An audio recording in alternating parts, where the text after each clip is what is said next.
Locked On Podcast Network presents Locked On Sports Today. The Dallas Cowboys are adding defensive tackle Quinnen Williams from the Jets in a blockbuster deal. And speaking of the Jets, they had a fire sale at the trade deadline. And with the way they're winning games, the Rockets' title chances are looking primo. I'm Peter Bukowski, starting your day with the can't-miss stories and biggest debates in sports. You're Locked On Sports Today. Searching all major sports. Found. Let's start with the biggest story. On Monday night, the Dallas Cowboys lost to the Arizona Cardinals, and Jerry Jones thought, well, now's the time, surely, to go all in. First, it was a trade for linebacker Logan Wilson from the Cincinnati Bengals, and then on the craziest NFL trade deadline on record, the Dallas Cowboys send a second-round pick in 2026 and a first-round pick in 2027, along with Mozzie Smith for star defensive tackle Quinnen Williams from the New York Jets. Landon McCool from Locked On Cowboys joins me now. I'm sure his head is still spinning from all of this. Landon, why this move and why now? Listen, Jerry is the first person to admit deadlines make deals, and today is the trade deadline, so I have to assume that has everything to do with it. I wonder if the Jets weren't like holding out to see if there were more deals, more offers there.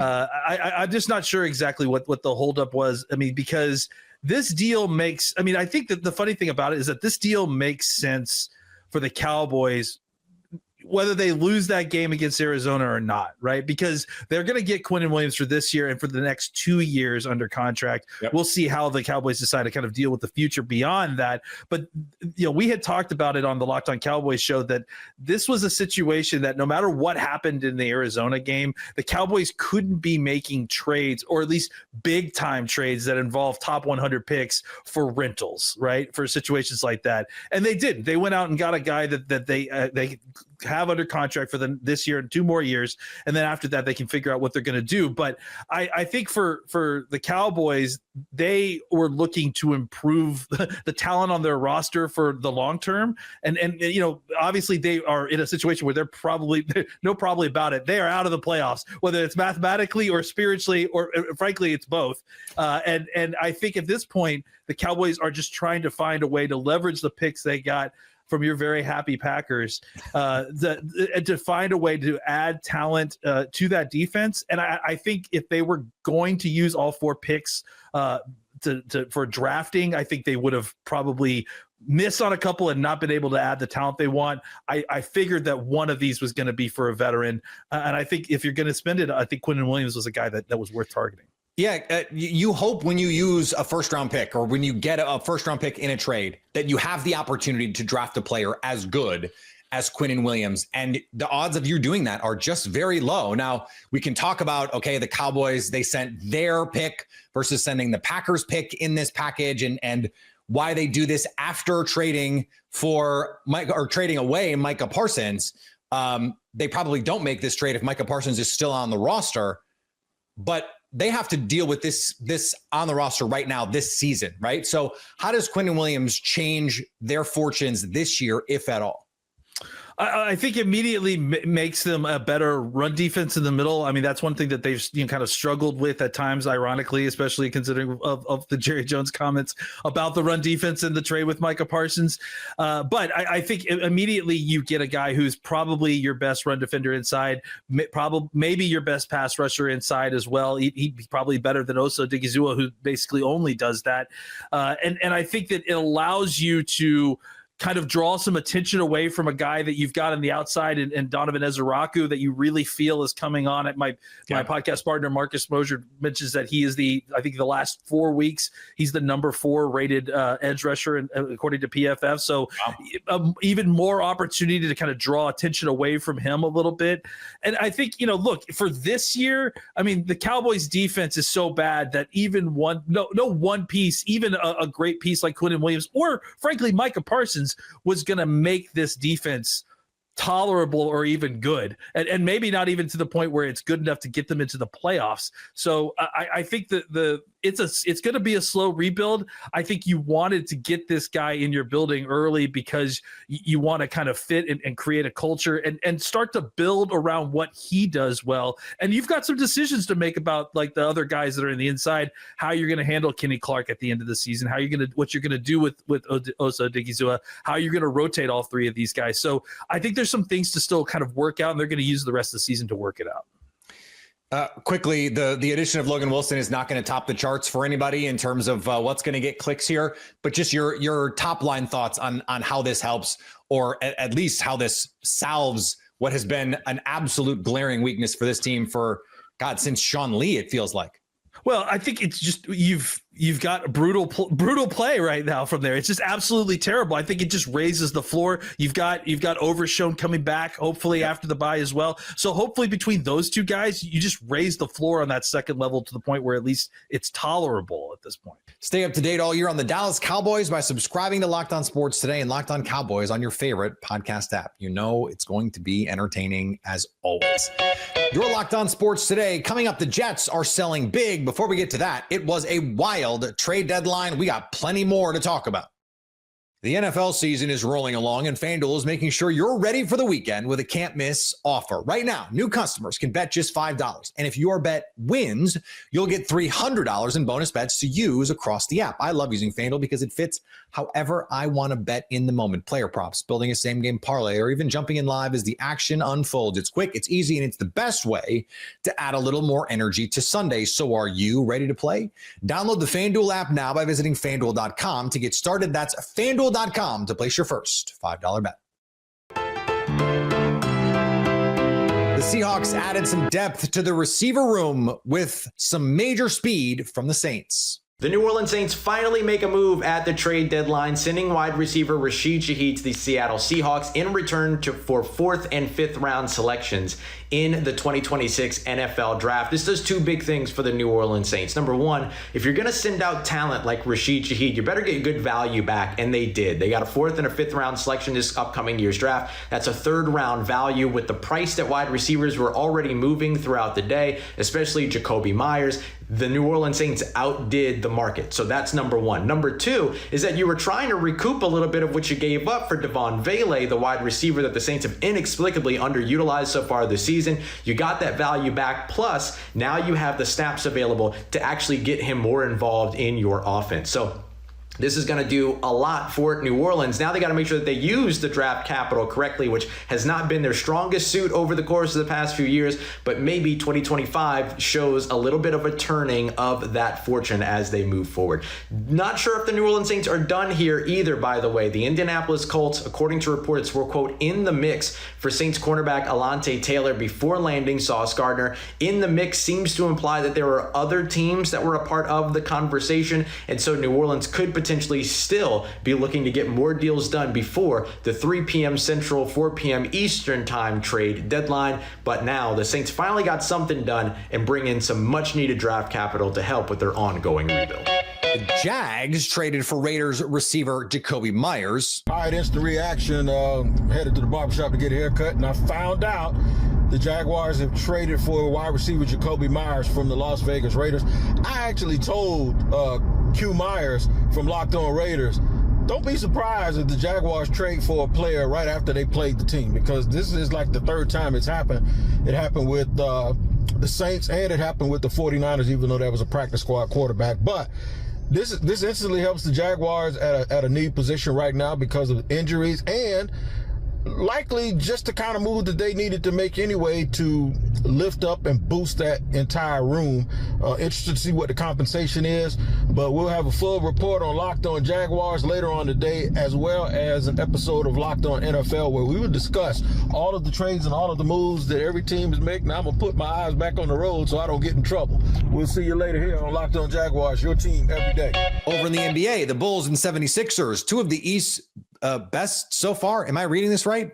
Okay. That's true. They squared off. Sixers blow a 24-point lead to the Chicago Bulls. Sixers led by 24 in the first half, and then in the second half, not only did they struggle as per usual in the third quarter, but they let those struggles in the third quarter move on over to the fourth quarter as well. Final 6:25 of this game, the 76ers did not hit a field goal. In the final 4 minutes and 25 seconds of this game, the Sixers didn't score a point. Tyrese Maxey over. Joel Embiid came off the bench, tried to help the Sixers close it out. He went over. And then the final play of the game, they draw up for Quentin Grimes at the top of the key. And sure, he got a wide open look, but just like the 4 previous attempts he made from beyond the arc, he clanked it off the back of the rim. A porous second half for Quentin Grimes in this one.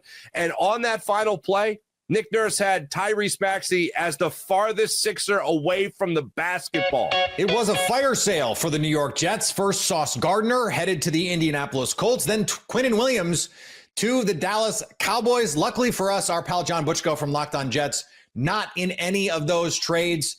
John, teams, the other networks could just not offer enough to make that worth our while here.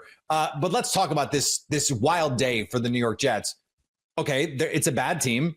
We don't normally see teams handle the deadline like this in the NFL. In other sports, maybe, but not the NFL. So why did the Jets do this?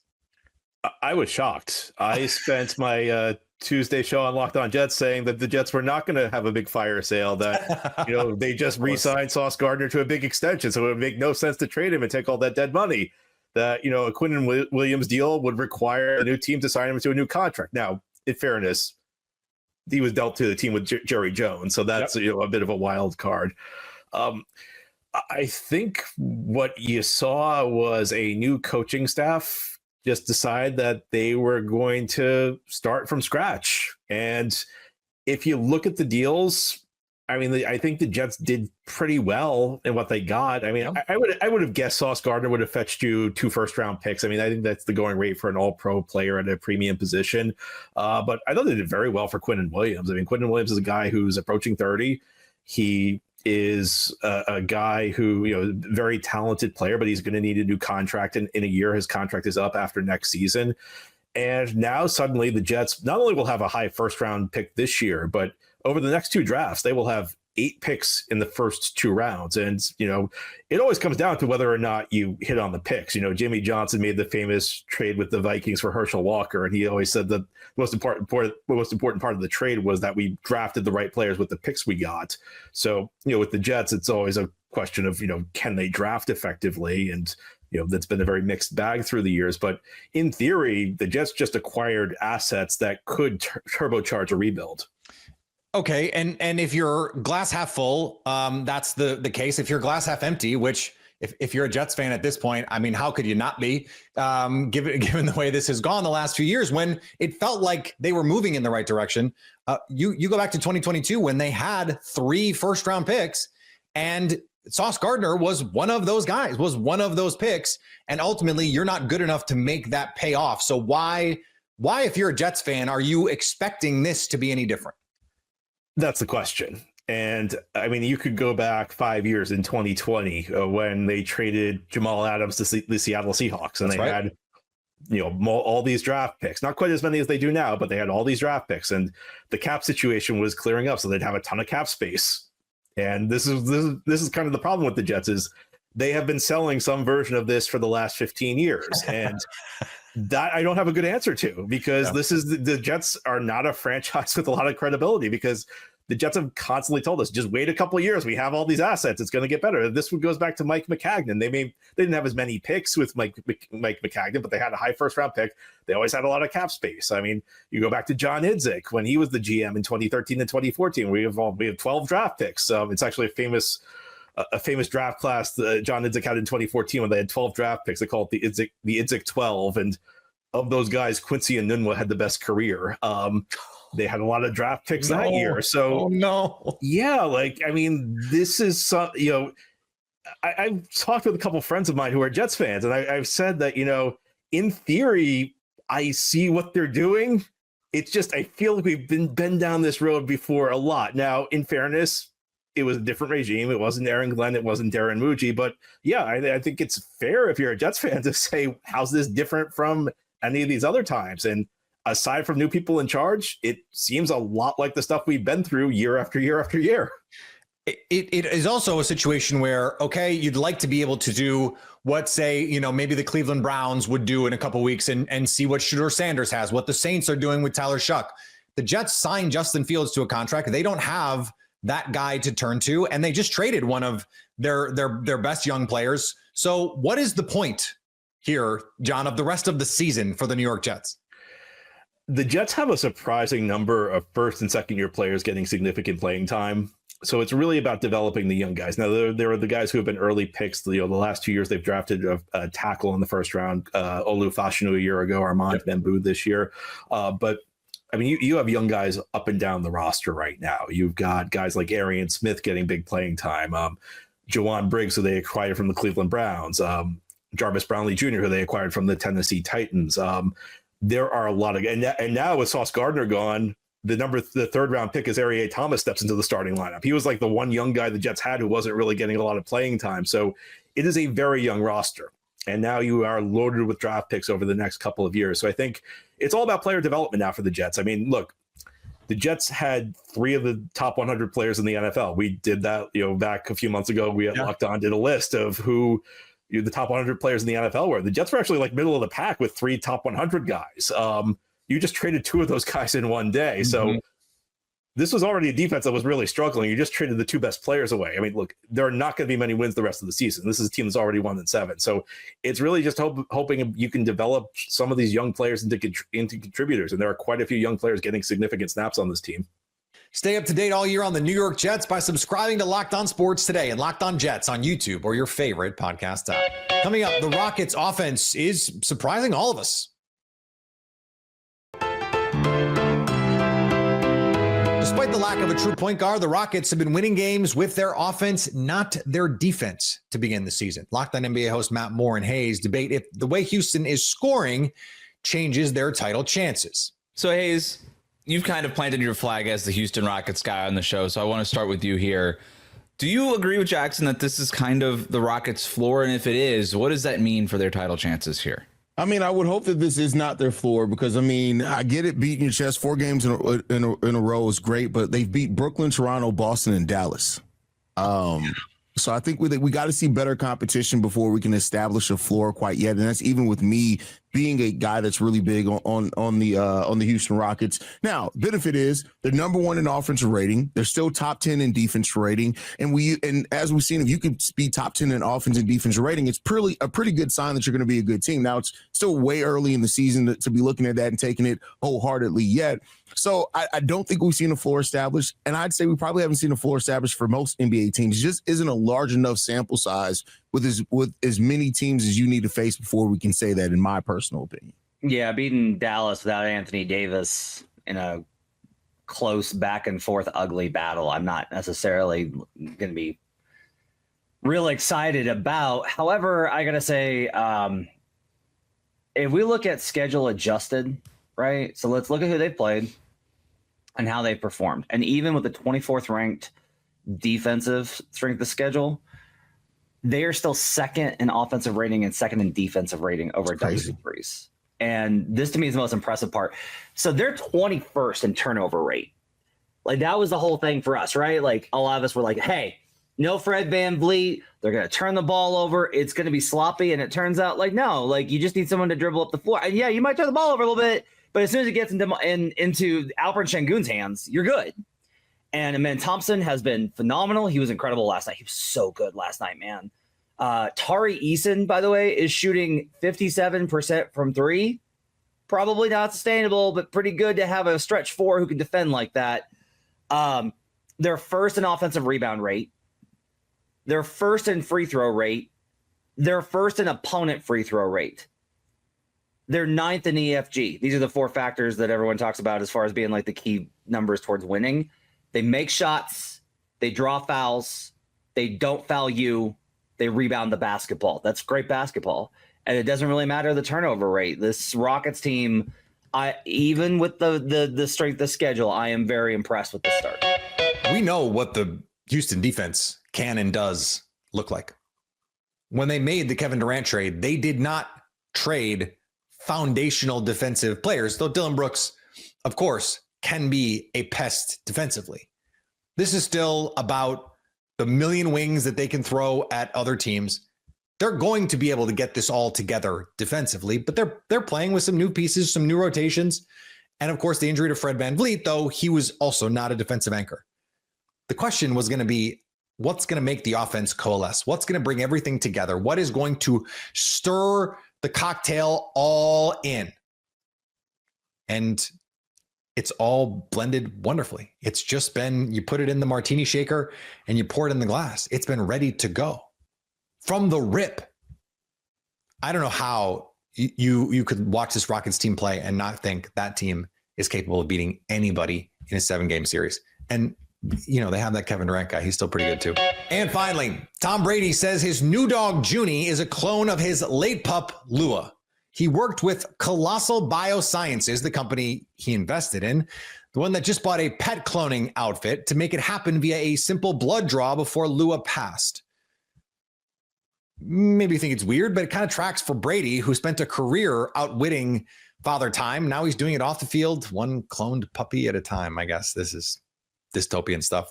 If you're catching this episode after hearing your favorite Locked On show, make sure to subscribe to Locked On Sports Today on YouTube or wherever you get your podcasts so you never miss an episode. Also, if you're a new subscriber to Locked On Sports Today, we're here for you with the biggest stories in sports every day. Coming up, Wemby and the Spurs are coming off of their first loss of the season, and now they get a crack at the Lakers. So at least until tomorrow, stay locked on sports today. Locked On Podcast Network presents Locked On Sports Today. For more episodes of Locked On Sports Today, go to our video on demand. Click on sports at the top of your screen. There, you'll find past episodes of Locked On Sports Today, plus other Locked On shows on demand.